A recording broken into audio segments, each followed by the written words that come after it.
দুর্ভাগ্য ভারতীয় জনতা পার্টি এই 5144 জন যে শিক্ষক আছে এদের সঙ্গে আমরা আছি। রাজ্য সরকার আমাদের নেই। আমরা বিভিন্নভাবে বিভিন্ন আন্দোলনের মাধ্যমে আমি বারবার প্রেস কনফারেন্সের মাধ্যমে আমরা বলেছি বিজেপি সরকার যখন আসবে এই রাজ্যের মধ্যে নিশ্চিত আসবে, আসবে না নিশ্চিত আসবে। আর আমাদের সরকার আসার পর নিশ্চিত সর্বশিক্ষা হোক, রেগা মাস্টার হোক, এসপিও হোক, এনআরএইচএম হোক, এদের এবং যারা ফিক্সে চাকরি করছে, যারা পার্মানেন্ট চাকরি করছে, এদের 7th পে কমিশন হোক, সবগুলি বিষয়ে ভারতীয় জনতা পার্টি আমরা অঙ্গীকারবদ্ধ। আমরা সেই দিশাতে কাজ করব। 7th পে কমিশনের বিষয়ে আমাদের রাষ্ট্রীয় সভাপতি অলরেডি ত্রিপুরা রাজ্যে এসে ঘোষণা করে গেছেন। আর অন্যান্য বিষয়গুলো আমরা রাখবো। আর রাজ্য সরকার আসলে যদি মণিপুরে করেছে, যদি আসামে করেছে, তো ত্রিপুরাতে কেন করবে না? তো নিশ্চিত এই রাজ্যের উন্নতি হবে, বিকাশ হবে। আর অমিত ভাই শাহ এই রাজ্যকে মডেল স্টেট বানাতে চাইছে। আমরা তো ত্রিপুরাবাসী, আমরা নিশ্চিত সেই দিশাতে চলছি। আর বেশি দিন নয় বন্ধু, তবুও আপনাদের মাধ্যমে আমি এদের কাছে আপিল করবো। আমি জানি যে উলুমনে মুক্ত ছড়ানো ছাড়ার কোনো কিছুই নয় সেটা, যে মানিক সরকার কাছে যদি আপনার মধ্যে মানসিকতা বোধ থাকে, যদি হিউম্যানিজম থাকে, তাহলে আপনি আসুন এদের কাছে। এবং যদি মানবিকতা বোধ থাকে এখানে এসে এদের যে এরা যে হাঙ্গার স্ট্রাইক করছে সেটাকে আপনি যাতে এরা উঠিয়ে দেয় সে ব্যবস্থা করে। এবং আপনি অতি সত্ত্বর তাদের রেগুলারাইজের জন্য বিধানসভাতে বিল নিয়ে আসুন। ভারতীয় জনতা পার্টি আমরা আপনাদের সঙ্গে আছি।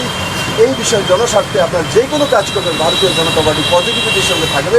আমি নিবেদন করবো ওনাকে আপনাদের মাধ্যমে অতি সত্ত্বর উনি বা ওনার কোনো মন্ত্রী এসে এখানে উপস্থিত হওয়া এবং ওদের কাছ থেকে মেমোরেন্ডাম নেওয়া এবং মানে অতি সত্ত্বর এদের রেগুলেশন ঘোষণা করা।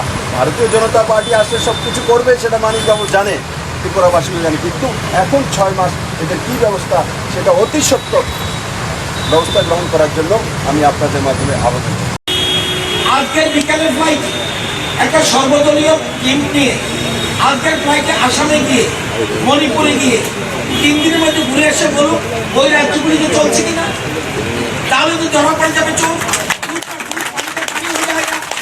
তাহলে এখানে চলুক না একটা সর্বদলীয় টিম, যে কটি দল আছে তাদেরকে নিয়ে আজকের ফ্লাইটে বা কালকের ফ্লাইটে আসাম, মণিপুর, অরুণাচল, সিকিম কয়েকটা স্টেটে ঘুরে আসলে হবে। 3 দিনে চলে আসলে বুঝে যাবে ওখানে আছে কিনা। আমি বলবো এখানে ওইখানে আছে, এখানে নেই, এসব কথা বলার দরকার নেই। কেন্দ্রীয় সরকার প্রচুর টাকা দিচ্ছে।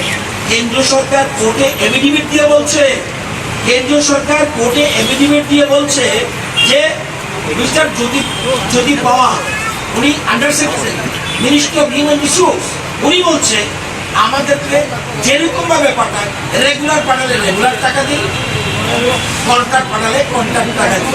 সরকার রাজ্য আজকে যদি সেন্ট্রাল গভর্নমেন্ট ইন্টারফেয়ার করে, ভারতবর্ষ কোথাও করেছে? যুগ্ম তালিকা, কেন্দ্রীয় তালিকা, রাজ্য তালিকা, এখানে এটা যুগ্ম তালিকা, রাজ্য সরকার সেখানে দেবে, যেখানে রেগুলার করবে রেগুলার টাকা পাবে এবং দিচ্ছেও তা।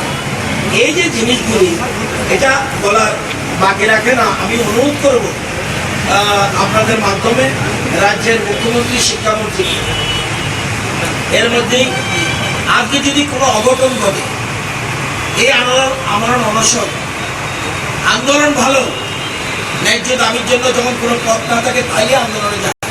আজকে এই রাজ্যে আন্দোলনে যেতে হলে কেন? রাজ্য সরকার আজকেই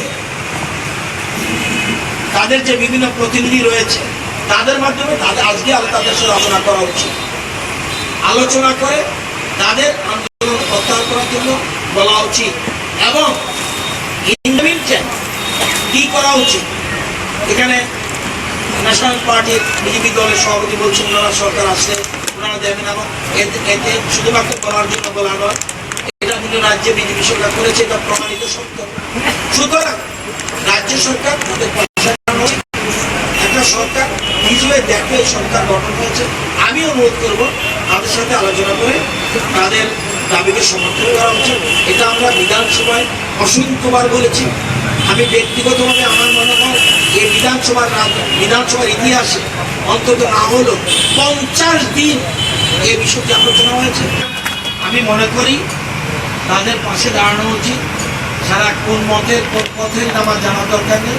তাদের ন্যায্য মানুষ যখন নিজের পেটে বাড়ি পরে সবাই বুঝতে পারে। সুতরাং আমি তাদের পাশে আছি।